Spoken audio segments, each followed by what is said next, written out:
രാഹുൽ, ഈ വീടിന് സമീപത്തായി ഒരുപാട് ആളുകൾ താമസിക്കുന്ന സ്ഥലമാണോ? എന്താണ് ഈ സ്ഥലത്തിന്റെ ഒരു പ്രകൃതി എങ്ങനെയാണ്?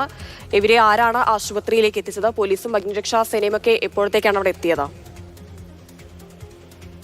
ഒരുപാട് ആളുകൾ ഉള്ള സ്ഥലം തന്നെയാണ്. കണ്ണപുരം കീഴറ എന്ന് പറയുന്ന സ്ഥലമാണ്. നിരവധി വീടുകളുണ്ട്, അയൽവാസികളൊക്കെ തന്നെ ഉണ്ട്. ശബ്ദമയം കേട്ട് ആദ്യമേ തന്നെ അവിടെ ഉണ്ടായിരുന്ന സമീപവാസികൾ തന്നെയാണ് അങ്ങോട്ടേക്ക് എത്തിയത്.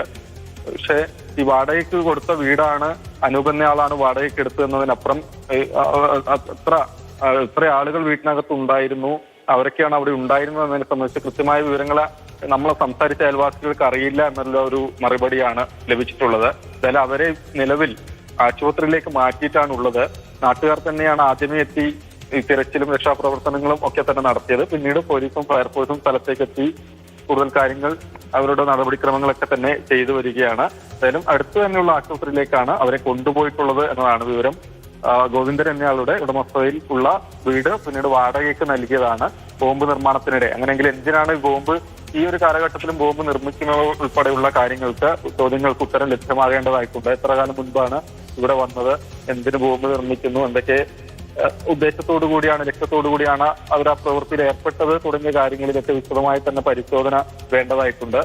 നിലവിൽ ആ വീടും അതുപോലെ അവിടെ കേന്ദ്രീകരിച്ചുള്ള കാര്യങ്ങളുമാണ് പോലീസിന്റെ ഭാഗത്തുനിന്നും ഫയർഫോഴ്സിന്റെ ഭാഗത്തുനിന്നും നടന്നുകൊണ്ടേയിരിക്കുന്നത്. അതിനുശേഷമാണ് ഇത്തരം കാര്യങ്ങളിലേക്കൊക്കെ, അതാണ് ഹിമ, ഒരു ബോംബ് നിർമ്മിക്കേണ്ടുന്ന സാഹചര്യം എന്താണ്, എന്താവശ്യങ്ങൾക്കാണ് ഇത് ഉപയോഗിക്കാൻ അവർ തയ്യാറാക്കിക്കൊണ്ടേയിരുന്നത്, എന്തൊക്കെ സാമഗ്രികൾ ഉപയോഗിച്ചുള്ള ബോംബാണ് തുടങ്ങിയ കാര്യങ്ങളൊക്കെ പരിശോധിക്കേണ്ടതായിട്ടുണ്ട്. അതൊക്കെ അടുത്ത ഘട്ടത്തിൽ ഉടനെ തന്നെ ആരംഭിക്കും. നിലവിൽ ആ വീട് കേന്ദ്രീകരിച്ചും സമീപം കേന്ദ്രീകരിച്ചുമുള്ള പരിശോധനകളും ഒക്കെ തന്നെയാണ് നടന്നുവരുന്നത്.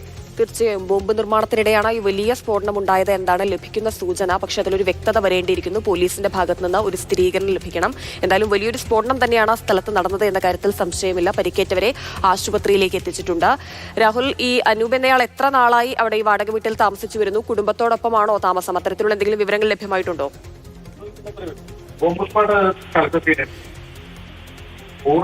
അതായത് വീട് പൂർണ്ണമായും തന്നെ തകർന്നു നിൽക്കുന്ന അവസ്ഥയാണ്. മണ്ണുമാന്തി യന്ത്രം ഉപയോഗിച്ചാണ് നിലവിൽ സ്ഥലത്ത് ഈ തിരച്ചിൽ, അതായത് കല്ലും അതുപോലെ വീടിന്റെ മറ്റ് കെട്ടിട ഭാഗങ്ങൾ ഒക്കെ തന്നെ ഉള്ളത് കൊണ്ട് മണ്ണുമാന്തി യന്ത്രം ഉൾപ്പെടെ എത്തിച്ചുകൊണ്ടുള്ള തിരച്ചിലാണ് നടന്നുകൊണ്ടിരിക്കുന്നത്. അനൂപ് എന്നാളാണ് വാടകയ്ക്ക് എടുത്തിരുന്നത്. അവിടെ എത്ര പേർ താമസിച്ചിരുന്നു എന്ന ചോദ്യത്തിന് 2 പേരാണ് അവിടെ ഉണ്ടായിരുന്നെന്ന മറുപടിയാണ് അയൽവാസികൾക്കൊക്കെ തന്നെ നൽകാനായി ഉള്ളത്. എത്ര കാലമായി മറ്റു ആളുകൾ വീട്ടിലുണ്ടായിരുന്നോ തുടങ്ങിയ കാര്യങ്ങളിൽ ഒരു വ്യക്തത ഏതായാലും നിലവിൽ ഉണ്ടായിട്ടില്ല. പുലർച്ചെ 2 മണിയായതുകൊണ്ട് തന്നെ മറ്റാളുകൾ അവിടെ എത്തിയിരുന്നോ എന്നോ അടക്കമുള്ള കാര്യങ്ങളിൽ അയൽവാസികൾക്കും കൃത്യമായൊരു ഉത്തരം നൽകാനില്ല എന്ന് തന്നെയാണ്. എന്നാൽ ആ വീട് പൂർണ്ണമായും തന്നെ തകർന്നിട്ടുണ്ട്.